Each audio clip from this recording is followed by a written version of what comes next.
OG Notícias, nosso endereço no Instagram. Aqui estamos, hoje é quinta-feira, são 20 horas e sempre nesse dia e nesse horário a gente está por aqui, 2 vezes na semana, sempre nas terças e nas quintas, sempre recebendo convidados, sempre assuntos importantes aqui sendo levantados. E hoje nós vamos falar sobre saúde, mais exatamente sobre a saúde do homem. Hoje nós temos aqui um médico, ele aceitou o nosso convite, veio e para nós é uma satisfação. Está aqui conosco hoje o doutor Matheus Capuzzo, um jovem médico que atende no Hospital Evangélico. Ele veio e vamos recebê-lo aqui com muita satisfação, doutor. Nossas boas-vindas, boa noite. Boa noite, Odeci, tudo bem? Boa noite a todo mundo que está acompanhando aí. Para mim é um prazer estar aqui falando hoje com você, Odeci, porque eu acho que saúde a gente não faz só dentro do hospital, não. E esse espaço, igual esse que você disponibiliza aqui para a gente hoje, eu acho que faz parte do cuidado, né? Então, a gente tem que se esforçar para levar a saúde para fora do hospital, né? Com a linguagem que todo mundo entende, né?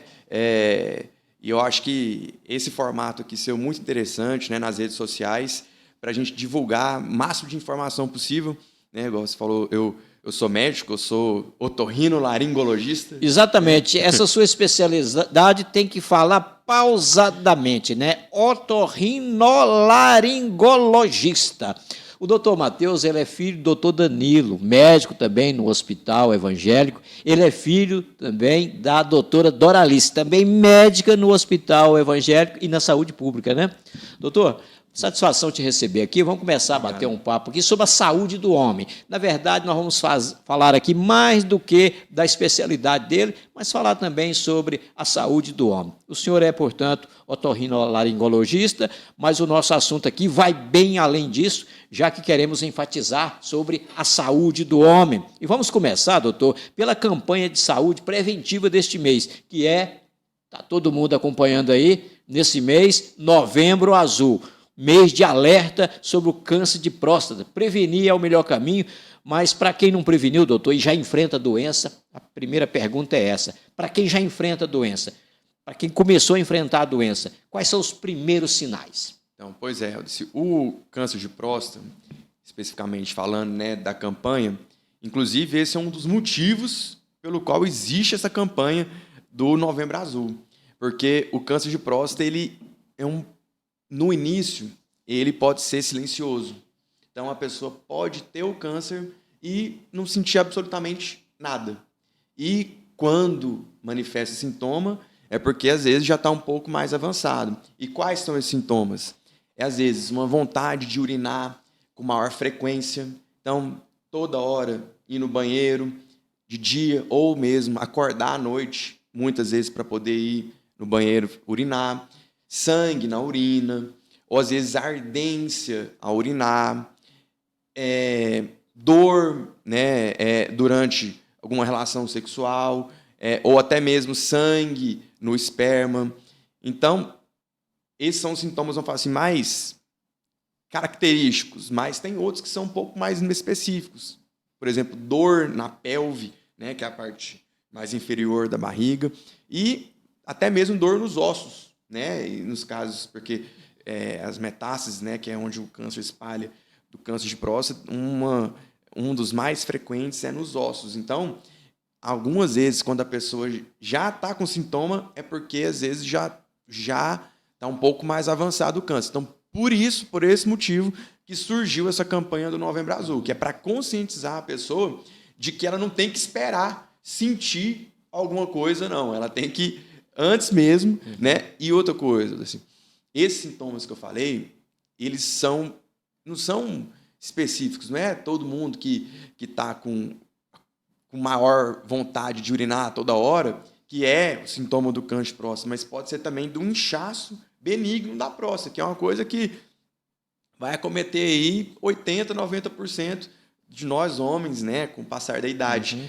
Então, são sintomas que são de difícil de você diferenciar só pelo que o paciente conta, né? Então, assim, essa questão da prevenção e da consulta é importante, porque o médico, o urologista, que é né, experiente, que tem a vivência e o conhecimento para poder fazer essa diferenciação, no exame físico, na hora de examinar o paciente, pelo resultado dos exames, ele vai conseguir diferenciar o que é uma hiperplasia prostática benigna do que é uma suspeita de câncer.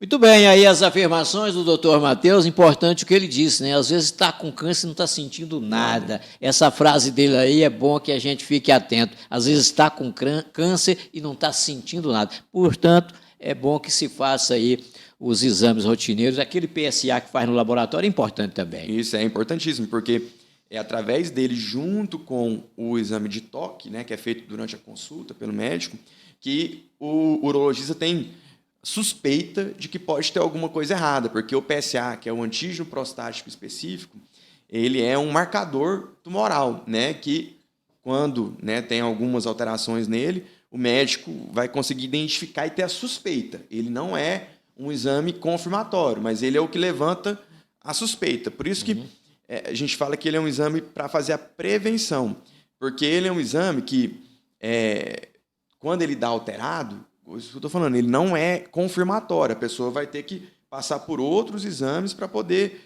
investigar e ver se é aquilo mesmo, se só foi uma alteração, vamos falar assim, inespecífica, né? Uma hiperplasia prostática, né? Outra coisa.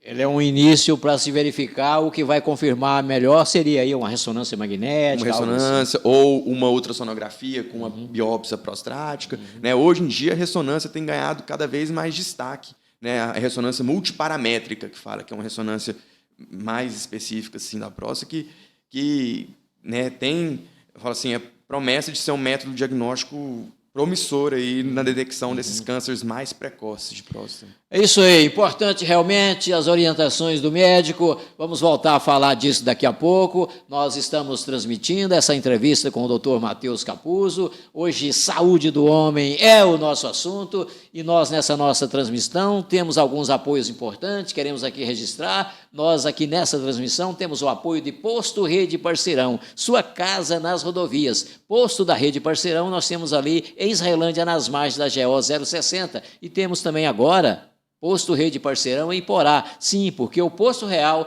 faz parte da Rede Parceirão. Bioenge Soluções Ambientais, inovação, economia e sustentabilidade para o seu negócio. Assuntos ambientais é com a Maiara e o Wendel, que atuam na Bioenge Soluções Ambientais. RK Music, sua loja de instrumentos musicais e acessórios. RK Music está no bairro Mato Grosso, na Rua Bahia, número 10.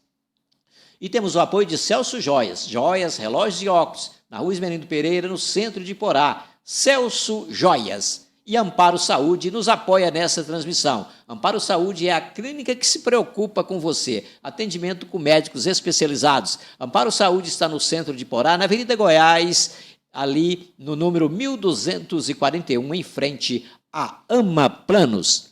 A saúde do homem é o nosso assunto. E, doutor, um assunto também muito recorrente para os homens, um tipo de câncer também, do qual os homens são vítima, é o câncer coloretal.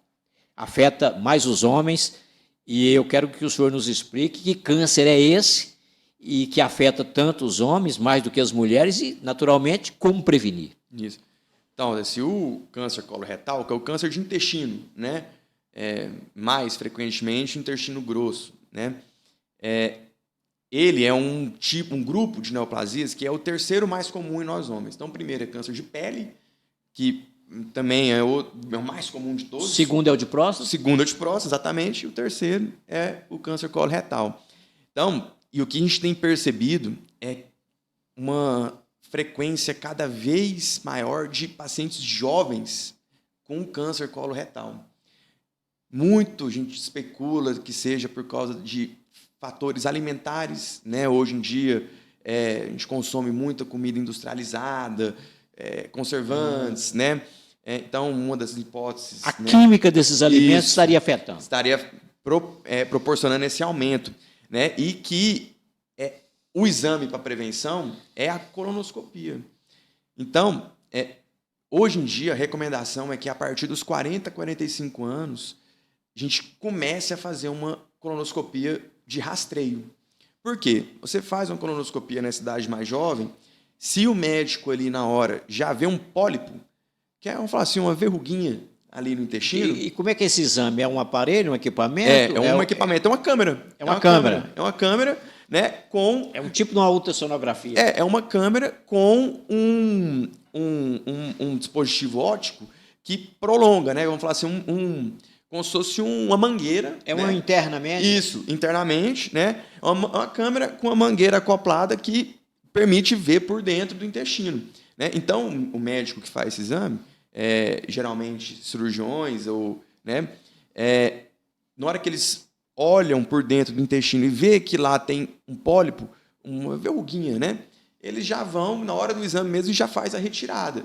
Porque esse pólipo, com o passar dos anos, ali, se ele não for retirado, ele pode, no futuro, se transformar, sofrer uma transformação numa neoplasia maligna. Então, a pessoa com a idade ali de 40, 45 anos, faz o exame, já vê um pólipo desse, já arranca, ou seja, já diminuiu a chance de virar uma coisa no futuro. E Porá faz esse tipo de exame? Faz esse tipo de exame. Todos os hospitais aqui fazem. É uma câmara interna no corpo, via oral? Via retal. Retal. Que é como se fosse uma endoscopia, só que através do reto, né? E assim... E a recomendação seria fazer de quando em vez? Então, aí que tá. Todas essas recomendações que vou falar aqui hoje, elas são personalizáveis, vamos falar assim. Depende muito da história familiar do indivíduo, dos hábitos de vida. Então, por exemplo, a colonoscopia. Se você tem algum parente que teve um câncer de intestino, às vezes numa idade mais jovem, o ideal é que, na idade que foi detectado daquela pessoa, pelo menos 10 anos antes, você faça um exame, né? Por exemplo, tive um parente que teve um câncer com 46 anos. Então, o ideal é que eu, com 36, comece a fazer. E aí, com que frequência vai depender. Se for um exame limpo, sem nada, às vezes dá para repetir com 5, 10 anos. Se for um exame com muitos pólipos, às vezes com 2. Então, assim, isso aí tem depois... aí cada caso é um caso. É isso aí, falando com o doutor Matheus Capuzzo, aqui no OG Notícias, recebendo ele para falar sobre a saúde do homem. Esse é o nosso assunto. E depois do câncer de colo retal, vamos aqui, doutor, abordar sobre essa área cardiovascular. Importante também, muito importante, a área cardiovascular na saúde do homem. Merece aqui de nós muita atenção. Nesse sentido, vamos enfocar a hipertensão, né? Que é uma doença crônica caracterizada aí pelos níveis elevados de pressão sanguínea nas artérias. Vamos ouvir do senhor aí, porque isso pode levar ao infarto, não é? Que tipos de hábitos nos levam a isso, a essa questão aí da hipertensão e como evitar, naturalmente? Pois é, essa questão, né? Então, assim, a gente está passando aí por vários temas, né, que são super de relevância para o homem. E a hipertensão é um deles, né? Que também é uma doença silenciosa. Ninguém, vamos falar assim, na maioria das vezes, sente que está com a pressão alta. É só se você medir que você vai conferir que está alto. Agora, isso aí vale para a mulher também, né? Vale, também é. E assim, você perguntou o que leva a ter pressão alta? Alimentação. A alimentação, principalmente o consumo de sódio, né? Sódio, que é o sal, né? Sal. Que é o cloreto de sódio. Então, comida com excesso de sal, alimento embutido, tipo salame, salsicha. Então, assim, os enlatados. Isso em excesso, né? Porque o sal é importante para conservar alimento, mas tudo tem o tanto certo. E um principal que eu não posso deixar de comentar aqui, que eu vou falar outras vezes, inclusive, disso, é a obesidade. Assim. É o mal do século também, né? A obesidade. Então, assim, a obesidade, sedentarismo, fatores genéticos, né? Tudo propicia a hipertensão.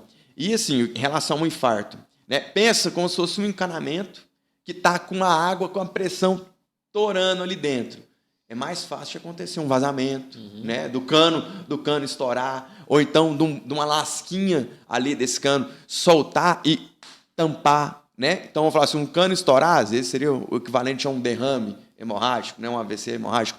E esse entupimento por alguma coisa que desprende ali por dentro, ou, por exemplo, uma sujeira. Vamos falar assim, pensa num encanamento com a pressão ali e, de repente, sai uma sujeira e tampa o fluxo do sangue, né? Ali. Esse, para frente, fica sem receber. Então, isso é um infarto. Quando isso acontece no coração... O sangue não chega lá onde precisa. Não chega onde precisa. Quando acontece no coração, é um infarto. Quando acontece no cérebro, é o derrame. E a pressão alta é o principal fator de risco para essas duas coisas. Então, é a alimentação, É a uma questão base. aí, é a questão da hipertensão, e vale para as mulheres também. Nós estamos falando muito aqui de saúde do homem, mas no caso aqui, isso aí vale também para a saúde da mulher. Agora, colesterol é outro tema realmente do dia a dia, né? O colesterol é outra questão grave, que é esse composto gorduroso aí, em altos índices, aumenta o risco de várias doenças. Vamos falar dessas doenças e vamos falar de como prevenir mais uma vez. Pois é, eu acabei de falar aqui dessa sujeirinha que saiu ali e tampou. Essa sujeirinha dentro do nosso corpo é o colesterol. O colesterol. Entendeu? Ele é uma plaquinha de gordura que vai acumulando ali no vaso. Então, uma coisa tem a ver com a outra. Isso. Né? A hipertensão é a falta de o sangue dar continuidade lá na... A hipertensão é o sangue que está em pressão grande dentro E o que do causa isso é o colesterol. O colesterol ajuda, porque ele ajuda a diminuir o calibre do vaso, né? E, assim, ó, talvez uma das medicações que mais tenha salvado vidas na história são as medicações de controle do colesterol. Então, assim, alimentação, como a gente falou, então, gordura animal são geralmente as que levam a aumentar o colesterol ruim, vamos falar assim. Né? Então, por isso que nada é proibido, né?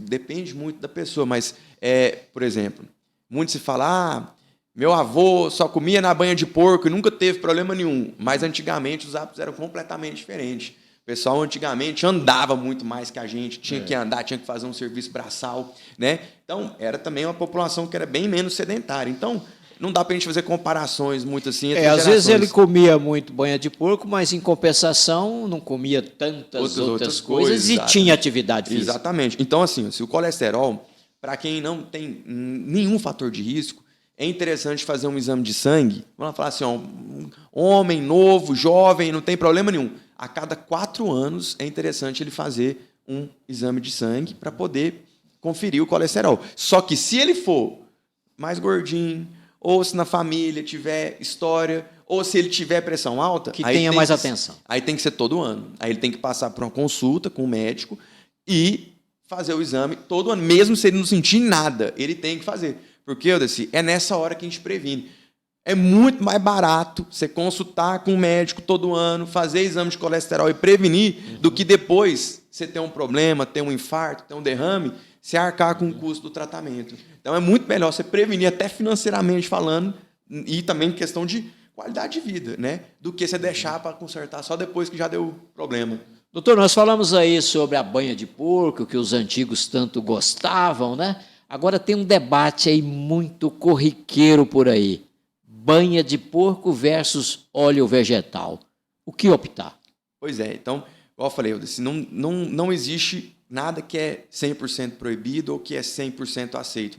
Mas costuma-se falar que a gordura de origem vegetal ela é menos prejudicial assim, para o colesterol do que a gordura animal, o colesterol ruim. Então, mas tem também tipos de óleo vegetal. Então, por exemplo, óleo de palma, que é um óleo bem, vamos falar assim, de má qualidade, que é o que está presente. Se você pegar a informação nutricional, por exemplo, de uma Nutella, de alguma coisa assim do tipo, você vai ver que a gordura que eles usam é o óleo de palma, né? É um óleo vegetal de baixa qualidade. Então, também não é bom. Então, você tem que buscar, optar por óleos vegetais de qualidade boa, por exemplo, um azeite de oliva. Girassol. Extra virgem, né? E, de preferência, cru, né? Por exemplo, o azeite, depois que ele frita, né? Vamos falar assim, ele perde muitas das suas características. O azeite pode ser uma boa opção para preparar alimentos. Isso, né? Apesar do preço que hoje em dia, né, tá lá em cima, mas ele, vamos falar assim, uma gordura saudável, vamos falar assim. Então vamos fazer aí uma antipropaganda aí desse óleo de palma, né? Ele é o pior. Ele geralmente é o que é usado muitas vezes na indústria alimentícia, né? Então, assim, igual eu tô falando, não é porque todo óleo vegetal é melhor do que uma gordura animal, entendeu? Então tem que ter a moderação aí. Estamos falando sobre a saúde do homem nesse Novembro Azul, um mês importante de prevenção para o homem. Mas vamos falar aqui de algo que tem a ver também com a saúde da mulher, que é diabetes, né? Diabetes que, de vez em quando, a gente ouve aí, doutor, De vez em quando eu estou ouvindo aí notícia que agora resolver o problema da diabetes. Coisas revolucionárias aí que eles anunciam. No entanto, a diabetes continua aí no dia a dia, nos merecendo atenção e sendo sempre preocupante. Qual que é a gravidade da diabetes e como evitar? Pois é, então assim, ó, a diabetes é um problema hoje em dia também, né, que está super em alta. E esses tratamentos que você falou aí, realmente, não anunciam de vez em quando umas coisas aí? E assim, mas não aconteceu. O que a gente tem visto são medicações que realmente estão revolucionando mesmo o controle do diabetes. Essas medicações subcutâneas, né, Ozempic, Wegovy, Mounjaro, insulinas cada vez mais modernas, né, medicações orais cada vez mais modernas, tem realmente levado a um controle mais fácil do diabetes. Só que o controle do diabetes, ele é feito no dia a dia, na alimentação, na atividade física. Então, não adianta muita coisa a pessoa confiar só no remédio se ela não faz a parte dela, né? E aí é o açúcar. Que é o açúcar, né? E são alimentos de índice glicêmico elevado. Então, você tem que escolher açúcares de forma mais inteligente. Então, muitas vezes, a pessoa que tem diabetes, o certo, ela tem um acompanhamento com um nutricionista, para ela poder aprender a fazer escolhas mais inteligentes. Né? Então, por exemplo, na hora de comer, escolher o alimento ali que ela sabe que não vai aumentar tanto o açúcar no sangue dela. O refrigerante zero. Refrigerante zero, né? Então, exatamente, a gente escolheu, por exemplo, a pessoa tem diabetes, tem uma Coca zero e uma Coca normal. E o sabor é o mesmo. E o sabor é praticamente o mesmo. Então, a pessoa tem que botar a mão na consciência e isso fazer a opção que é melhor para ela, né? Tem que abrir mão de algumas coisas, né, para poder em prol da saúde. E assim, hoje em dia, infelizmente, ainda essas medicações não são tão acessíveis, né? O valor delas, né? Essas que são mais novas e que realmente são ótimas, né? Tanto para o controle de diabetes quanto para emagrecimento, mas que tem o tratamento do diabetes pelo SUS. Então, eu falo assim, não tem desculpa para a pessoa que tem diabetes não fazer o tratamento certo. E, muitas vezes, o que falta é exatamente isso que a gente está fazendo agora. É a pessoa ter informação de o que ela precisa fazer. E disciplina, né? E disciplina. E é tão fácil. Realmente, evitar o açúcar, esse açúcar ruim, é fácil, porque tem os produtos, de fato, realmente. Muito bom aqui os esclarecimentos que nós estamos levando a você nessa transmissão. Uma transmissão que conta com o apoio de Amparo Saúde. Amparo Saúde, a clínica que se preocupa com você. Atendimento com médicos especializados. Amparo Saúde está na Avenida Goiás, número 1241, em frente à Ama Planos. Celso Joias, relógios e óculos. Celso Joias, no centro de Porá. Na Rua Ismerindo Pereira, 64. RK Music, sua loja de instrumentos musicais e acessórios. RK Music está ali no bairro Mato Grosso, bem no começo da Rua Bahia, no número 10. BioEnge Soluções Ambientais, inovação, economia e sustentabilidade para o seu negócio. Assuntos ambientais é com a Maiara e o Wendel. Eles são lá da BioEnge Soluções Ambientais. Posto Rede Parceirão, sua casa nas rodovias. Posto Rede Parceirão, nós temos ali em Israelândia, nas margens da GO 060 e também em Iporá. Sim, porque o Posto Real em Iporá é da Rede Parceirão. Continuando aqui com o nosso bate-papo com o doutor Matheus Capuzzo. Atende lá no Hospital Evangélico, ele é otorrinolaringologista. Doutor, vamos falar aqui de algo que tem muito a ver com saúde do homem. Nesse mês de novembro, Novembro Azul, saúde do homem em destaque, e a gente sabe que o que acomete muito os homens é a apneia.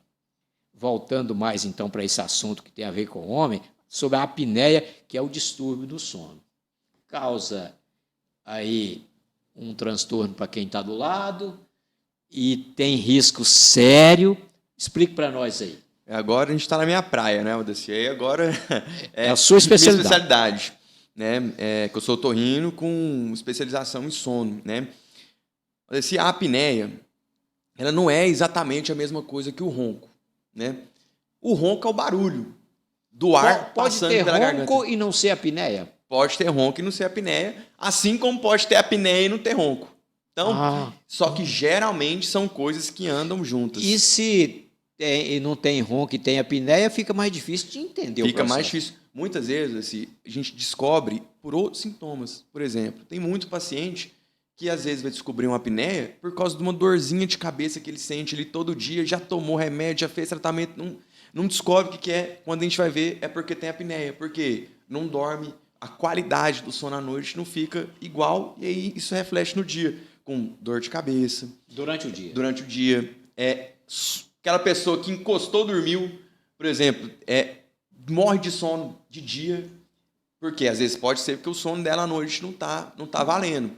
Ou pessoa que tem dificuldade para concentração também durante o dia, porque o sono, se não fosse importante, para começar, Deus não tinha feito a gente dormindo quase o mesmo tempo que acordado, né? Assim, é 1/3 para cada dormindo e 2/3 acordado.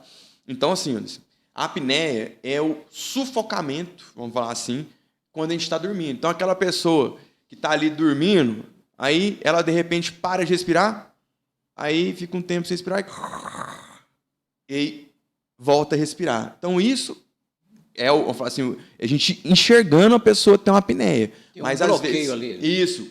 Qual que é o bloqueio? Exatamente, você falou, é um bloqueio. Como se ela estivesse sendo sufocada por ela mesma. E por que acontece? Por que acontece? Por causa da garganta. Hoje em dia, a gente já... A apneia, ela, na verdade, ela não é uma doença. Elas são várias. Fisiológica. Quando a gente dorme, os músculos relaxam, os músculos do pescoço, vamos falar assim, aqui não tem osso aqui prendendo eles. Então, quando a gente dorme e que eles relaxam, eles tampam ali a passagem do ar. Principalmente a língua e questão do peso que a gente falou aqui, da obesidade. O primeiro lugar que a gente acumula gordura é na língua. A obesidade agrava isso. Então, agrava. O principal fator de risco para a apneia é obesidade. Obesidade, sexo masculino e idade. São os principais fatores de risco para a apneia. Então, geralmente, ela é acompanhada do ronco, porque na hora que a passagem do ar ali tampa, você para de respirar, só que o oxigênio no seu sangue vai caindo. Você está sufocado, está caindo. Chega uma hora que o cérebro fala, acorda aí, meu filho, você tem que respirar. Aí o sono superficializa e aí você tem que fazer um esforço para poder puxar o ar. Então, esse esforço para respirar, isso cansa, Valdeci. Isso causa um cansaço físico. Fora de que, quando o sono, assim, eu sou apaixonado por estudar sono. Quando a gente pega para estudar a fisiologia do sono, é uma coisa que é uma das áreas da medicina que mais se desenvolveu nos últimos 20, 30 anos. E pouco se fala nisso. E pouco se fala. Então, o sono, Valdeci, ele é uma ciranda de diferentes estágios. Então, o sono não é que o cérebro está desligado, não. Na verdade, durante o sono, o cérebro está tão ligado quanto acordado. Só que de uma forma, vamos falar assim, no modo avião, vamos falar assim. Sim. Ele está ligado de um modo diferente. Então, tem estágios do sono. Quando o sono vai chegando no estágio mais profundo, que o corpo está relaxando, acontece uma apneia, e aí o corpo não consegue chegar nesse sono que descansa. Ele tem que começar do zero. Então, a apneia é uma questão do modelo nosso. Na nossa evolução, o nosso focinho, vamos falar assim, foi retraindo. Por exemplo, se comparar o nosso crânio com o de um gorila, eles têm o focinho mais avantajado, eles têm menos apneia. Tanto é, Valdeci, você já viu aqueles cachorrinhos pug, bulldog, que tem o focinho? Você pode ver que quase todos eles roncam. E você sabia que eles são a raça de cachorro que tem menor expectativa de vida? Eles vivem menos tempo do que todas as outras raças de cachorro. Exatamente por isso. Por causa disso. Então, quem sofre de apneia tem também expectativa de vida menor do que não tem, ou de quem tem e quem trata. E, inclusive, eu queria falar uma coisa aqui que eu pensei nisso hoje, que eu estava vindo aqui para entrevista, sobre saúde do homem.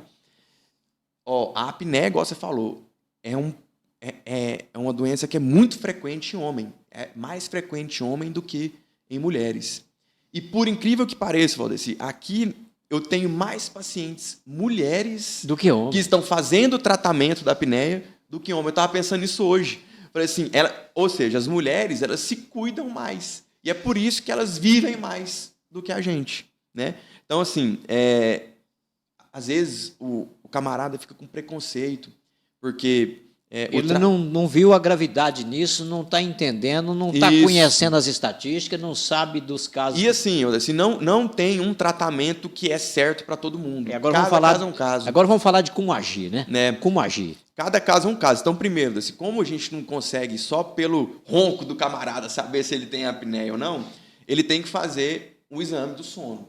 Aí tem 4 tipos de exame do sono, né? Desde o mais simples até o mais que a gente faz, inclusive, lá no hospital. Né, eu trouxe aqui para a cidade. Como que é o exame do sono? Então, o exame do sono, que chama polissonografia, é um exame que a gente vê vários parâmetros. A gente vê a respiração, a gente vê as ondas do cérebro, fluxo de ar pelo nariz e pela boca, movimentação das pernas. Então, vamos falar assim, a pessoa quando vai fazer o exame, ela fica parecendo um robô. Vamos falar assim, cheio de fio. Tem gente que acha que não vai nem conseguir dormir, mas consegue. Eu fiz o exame. Pois é, mas tem que fazer dormindo? Dormindo. Mas a pessoa faz em casa, você coloca o equipamento na pessoa? Isso, coloca o equipamento, né? E ele vai para casa? Não, aí dorme, tem um leito especial, né? No hospital? No hospital, que a pessoa dorme com esse aparelho lá durante a noite. No outro dia... Aí ele faz um pernoite no hospital? Faz o pernoite no hospital. Dormiu, no outro dia a gente desmonta, esse aparelho vai estar gravando? Gravando tudo que acontece com ele no sono. Eu brinco que até o sonho a gente consegue ver. Estou brincando, mas a gente consegue ver. É como se fosse uma foto, um filme do que aconteceu na noite daquela pessoa. Então, um eletrocardiograma. É um eletrocardiograma do cérebro durante o sono. Então a gente vê em qual estágio da noite. Esse exame ele é super detalhado. Para você ter noção, a gente lê esse exame de 30 em 30 segundos. Então, a gente pega a noite da pessoa, às vezes que é ali 10 horas de gravação, e a gente vê de 30 em 30 segundos o que aconteceu no cérebro daquela pessoa, na respiração, no oxigênio do sangue. Depois de ler de 30 em 30 segundos, a gente volta tudo de novo e lê de 2 em 2 minutos, mais 2 vezes. Então, assim, é um exame que é muito detalhado. E é a partir dele que a gente tem o diagnóstico da apneia do sono. E todos deviam fazer para saber se... Então, as pessoas que têm suspeita, né? Suspeita. Que é o quê? Que pessoa que tá acordando à noite. Que sente que o sono cansaço não no dia. Cansaço no dia, dor de cabeça durante o dia que não explica, aquela pessoa que encostou, tá dormindo. E assim, Valdeci, falar para você. Encostou, tá dormindo do dia, porque à noite não dormiu. À noite não dormiu. E é muito mais comum do que a gente pensa. Você vê quantas pessoas que você não conhece que roncam, assim, né? Inclusive, tem às vezes algum camarada numa pescaria que vai, né? Que às vezes tem um que tem que ficar... Então, assim... Se sair com os companheiros, alguém vai roncar. Né? Exatamente, alguém vai roncar. E, Valdeci, era para ser uma coisa que era para ser muito menos estigmatizada do que é. É um estigma ainda, né? Porque, às vezes, Valdeci, o tratamento envolve o uso de um aparelho que chama CPAP, que é um compressor de ar. É uma maquininha que a pessoa dorme com ela do lado da cama, ela tem uma mangueirinha, ela coloca uma máscara, que hoje em dia as mais modernas são só no nariz, mas tem uns modelos que é no nariz e na boca. E aí ela liga esse aparelhinho, ele vai fazer isso aqui, ó. Vai jogar o ar para impedir que a garganta do camarada feche durante a noite, que ele não sufoque. Então essa maquininha vai ficar trabalhando, não faz, é muito melhor esse barulhinho aqui, ó, do que o ronco, né? Então, isso é um tratamento que é bom, né? Às vezes nem só para a pessoa, mas para quem está em volta também. Então, a solução para quem constatar o problema é esse aparelho. Esse é o que a gente fala que é o padrão ouro. Que, dormir assim, com ele.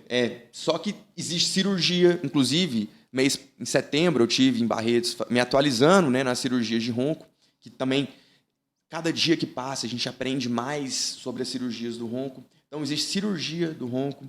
Existe aparelho de dente também, que coloca no dente, que faz esse movimento aqui, ó. Chama aparelho intraoral.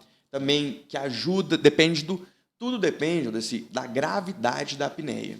Então, casos leves e moderados, tem alguns tipos de tratamento. Casos mais graves, a gente pensa em outros. Então, cada pessoa é de um jeito. Existe, inclusive, marca-passo para a apneia. Só que aqui no Brasil ainda não existe. Mas nos Estados Unidos existe um marca-passo que implanta na língua. Ao invés de implantar no coração, implanta na língua. Que quando o camarada dorme, ele ativa e a língua contrai e não deixa... Para não obstruir.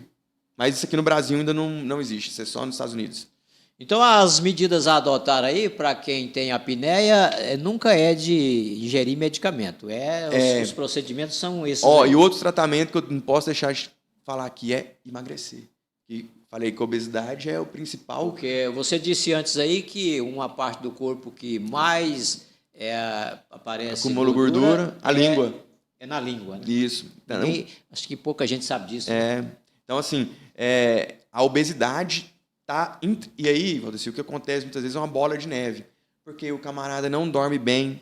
Aí, no outro dia... E a questão hormonal da apneia também é importante. Ele vai sentir mais fome no outro dia. Aí ele vai comer mais, vai descontar na comida, aí ele não vai dormir. Aí vira uma bola de neve. Aí a pessoa não consegue, às vezes, emagrecer porque não está dormindo. Então, não tem por onde a receita de bolo. Cada pessoa, a gente vê como que é a melhor forma de agir. Interessante, hein? Nós falamos muito aqui de apneia e o assunto demandou esse tempo porque realmente é novidade. É novidade e realmente a gente entende que tem muita gente roncando por aí, pode ter apneia, não está sabendo e é preciso realmente fazer o exame, descobrir, porque pode acontecer o pior, hein? Vamos continuando aqui com o nosso bate-papo. Ele, o doutor Matheus Capuzzo, é o nosso entrevistado. Doutor Matheus Capuzzo, que atua lá no Hospital Evangélico e que é otorrinolaringologista. Doutor, uma área sua que atua também, dessa especialidade, é a questão auditiva, né? Outro dia eu fiquei sabendo aí de uma pessoa que não é velha, e a pessoa com problema de audição. Achei impressionante que não tem idade para isso e tem gente jovem aí com problema auditivo.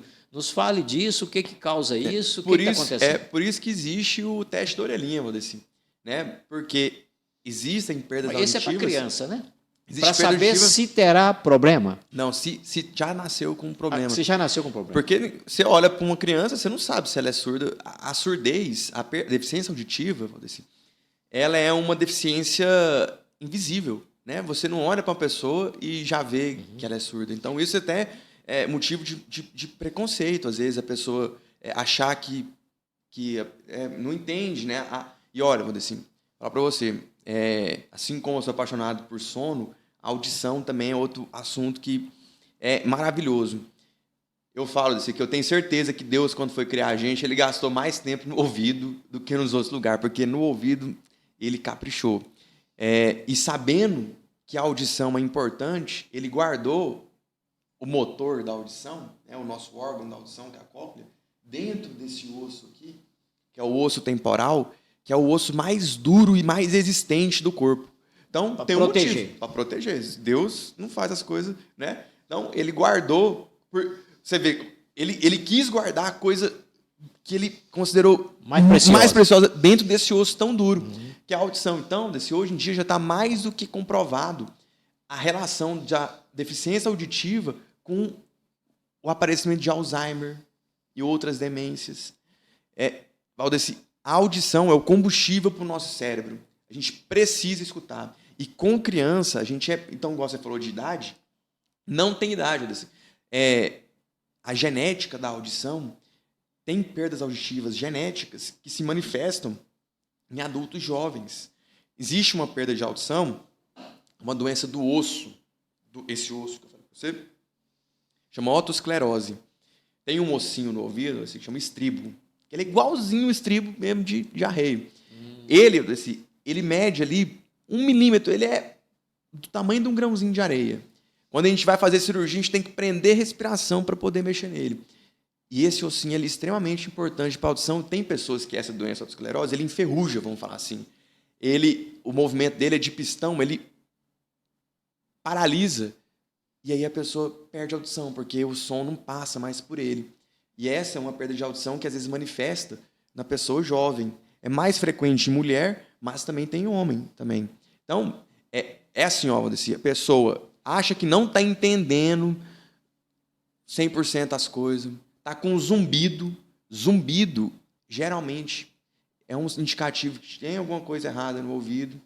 Então, tem que procurar um médico quanto antes para poder fazer um exame físico e, na maioria das vezes, fazer um exame que chama audiometria, que é um exame que a gente vai aferir qual que é o som mais baixo que a pessoa escuta nas frequências. Se o ouvido é assim... deslumbrante. E para resolver isso, aí é o aparelho? Então, aí, assim, depende de cada caso. Igual eu te falei dessa perda de audição, desse ossinho que enferruja, uma opção é fazer cirurgia. Tem cirurgia. Você tira esse ossinho, bota uma prótese no lugar. Então tem uma Pessoa cirurgia que... Tem um implante coclear, que a pessoa... que a gente substitui as células que fazem a audição dentro do ouvido por um eletrodo, né? Eu tive, inclusive, quando eu fiz uma viagem, que um dos lugares onde desenvolveu esse implante coclear. E é uma coisa, assim, uma tecnologia absurda, porque é como se fosse uma audição biônica, vamos falar assim.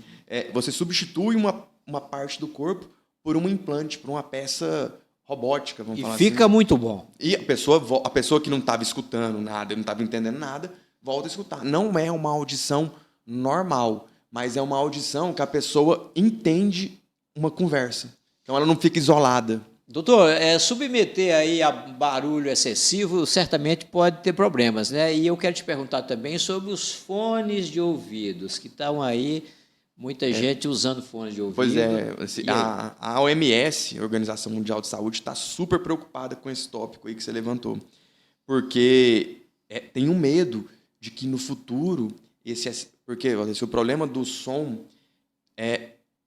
não é só o volume, mas também o tempo que você fica exposto a ele. Submetido a ele. Então, assim, um som de 80 decibéis, que é uma conversa mais alta. Você pode ficar submetido a ele por 8 horas por dia com segurança. A cada 4 decibéis que aumenta, esse som vai caindo pela metade. E Valdeci, tem show que chega a passar de 120 decibéis. Então, por exemplo, se você vai num show aí na pecuária, tal, e fica ali do lado da caixa de som, você não poderia ficar ali poucos segundos sem prejudicar. Ou então, quando passa alguém com carro de som assim no talo, aquilo lá no futuro vai ter um zumbido, vai ter uma perda auditiva. Então, tem que proteger o ouvido. Então, evitar realmente. Evitar. Som alto, é claro que vai atrapalhar, vai prejudicar.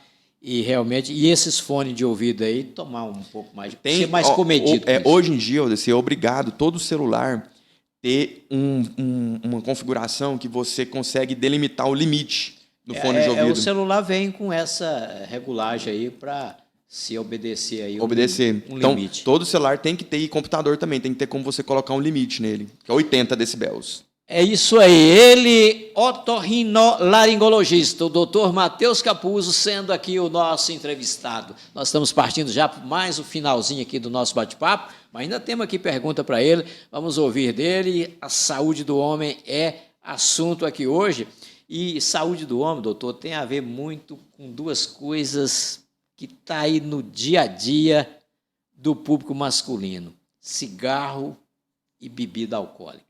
As mulheres bebem também e fumam também, mas são os homens que realmente bebem, e bebem muito, e fumam, né? Vamos falar aí sobre isso aí, que tem tudo a ver com a saúde do homem. Fale disso aí, do que vai acarretar o excesso de tabaco e de bebida alcoólica. Pois é, assim, infelizmente, a gente ainda está tendo que falar disso, né? Então, assim, o cigarro... O cigarro melhorou um pouco, né? Melhorou um pouco, mas parece que está piorando, viu, Valdeci? Porque tem os eletrônicos agora. Agora, os eletrônicos, e que tem alguns, Valdeci, que são muito piores do que um cigarro. Eles são mascarados, né? Tem aquele cheirinho, tal, não tem aquele cheiro forte, mas que lá a gente está assustado, viu, Valdeci? O nosso colega, o doutor Igor, pneumologista, realmente tem, né, nos alertado, e assim... a gente fica assustado com o que a gente tem visto, viu, Odeci? E eu, né, como otorrino, eu lido com isso no meu dia a dia. E assim, Odeci, eu estou preocupado realmente com o número de pacientes com câncer de cabeça e pescoço, de garganta, língua. Esse ano foi um ano que eu mais vi, desde que eu cheguei aqui em Porá de novo, e, infelizmente, são pacientes tabagistas. É o cigarro. Cigarro e bebida. Uma coisa potencializa a outra, vou dizer assim. E o que a gente conversou aqui de saúde cardiovascular, o cigarro é um veneno para pressão alta, diabetes. Diabetes? O cigarro, ele potencializa, vamos falar assim, os dois juntos, né? Você está eu falo assim, botando álcool na fogueira, né? Então, assim, eu sei que é difícil, né? É um problema, às vezes, muitas vezes, de saúde mental, o vício no tabagismo, mas existe programa no SUS, a pessoa, às vezes, consegue pegar a medicação no SUS para poder ajudar a parar de fumar. Então, a pessoa... E como que é que surge a ideia, vou dizer assim, na cabeça que a pessoa tem que parar de fumar? É justamente, às vezes, a pessoa que está assistindo a gente aqui agora. Tem que ter alguma coisa que vai fazer a pessoa cair a ficha.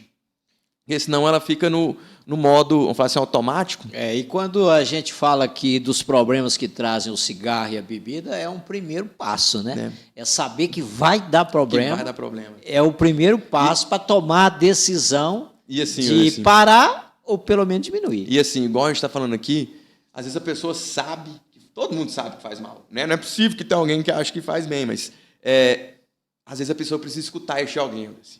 E esse espaço aqui, igual você está disponibilizando, às vezes, vamos falar assim, se tocar uma pessoa que está escutando, para ela já refletir, esse daqui, essa live já valeu a pena dela. Muito bem.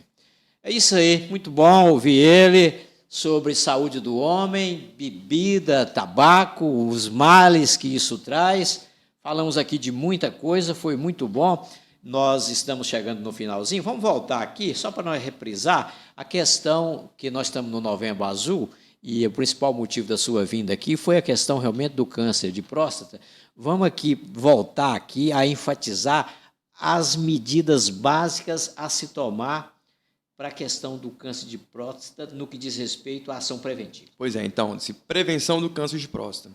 Não existe uma receita de bolo, mas pessoas com 45, 50 anos de idade, né, o aconselhável, principalmente se você tem alguém na família que já teve câncer de próstata, que a genética é... Então, se você teve alguém na sua família que teve câncer de próstata, você tem que fazer o rastreio mais jovem um pouco, 40, 45 anos. Fazer o PSA e a consulta com o urologista, né? Urologista por quê? Porque ele é um médico especialista em próstata. Eu sou otorrino, né? Eu sei, eu estou cumprindo aqui minha função como médico de informar, mas eu, como médico otorrino, eu não tenho a experiência nem a capacidade que, por exemplo, o Dr. Esmar tem, né? Que ele é um urologista especialista em próstata. Então, através da consulta, do que o paciente conta, do exame físico, que é o toque, né? E dos exames de sangue, ele consegue levantar as orelhas e suspeitar de alguma coisa, né? Um ultrassom. Então, assim, o rastreio do câncer de próstata é 45, 50 anos, consulta com o médico e para fazer o toque e exame de sangue, o PSA. Uma vez por ano. Aí vai depender, né, igual eu estou falando, de vários fatores, mas prevenção é a chave. É isso aí, importante demais, muito bom. Nossa transmissão contando com o apoio de Posto Rede Parceirão, sua casa nas rodovias. Posto da Rede Parceirão, nós temos ali em Israelândia, nas margens da GO 060, e temos também Posto Rede Parceirão em Porá, porque o posto real é posto da Rede Parceirão. Bioenge, soluções ambientais, inovação, economia e sustentabilidade para o seu negócio. Assuntos ambientais é com a Maiara e o Wendel. RK Music, sua loja de instrumentos musicais e acessórios. RK Music está em Porá, no bairro Mato Grosso, ali bem no começo da Rua Bahia, no número 10. Celso Joias, relógios e óculos. Celso Joias, no centro de Porá, na Rua Esmerindo Pereira, número 64. Amparo Saúde, clínica que se preocupa com você. Atendimento com médicos especializados. Amparo Saúde está na Avenida Goiás, 1241, em frente à Ama Planos. E obrigado à distribuidora Bar Caverna, que serve a água gelada que a gente toma aqui durante as nossas entrevistas. Nós vamos encerrar aqui agradecendo o doutor Matheus Capuzzo, que veio, que deu essa aula aqui, hein? Que deu essa aula de saúde aqui. Foi muito bom, muitas informações sobre saúde preventiva. Doutor, no finalzinho aqui do nosso bate-papo, a gente sempre costuma dar aqui um presentinho, uma lembrancinha para o entrevistado. No caso seu aqui hoje, um kit de frios com personalização aqui, ó, doutor Matheus Capuzzo. Um presentinho para levar Chique demais, de lembrança. nossa senhora. Tá aí. Obrigado por ter vindo. Obrigadão, viu, Daci? Eu só queria contar uma coisa aqui, que além do Novembro Azul, a gente também tem o Novembro Laranja dentro do otorrino. O que é o laranja? Que é o mês do zumbido, da conscientização do zumbido. Então, o mês de novembro... questão auditiva. Da questão auditiva. Então, além, vamos falar assim, dessa live ter servido como Novembro Azul, também foi o Novembro Laranja aqui dentro. Porque aqui nós do otorrino, falamos aqui da e nós questão falamos auditiva. disso. Muito bom, foi muito bom contar com o doutor Matheus aqui, o Matheus Capuzzo, ele que atua lá no Hospital Evangélico. Interessante demais. A gente vai encerrar chamando você, convidando. Estamos aqui sempre nas noites de terças e quintas, sempre às 20 horas. Aqui, doutor Matheus, a gente costuma dizer assim, que a gente traz aqui pessoas importantes para falar de coisas interessantes. E na próxima terça vai ser assim também. Esteja conosco na próxima terça-feira, 20 horas. Até lá, um abraço a todos.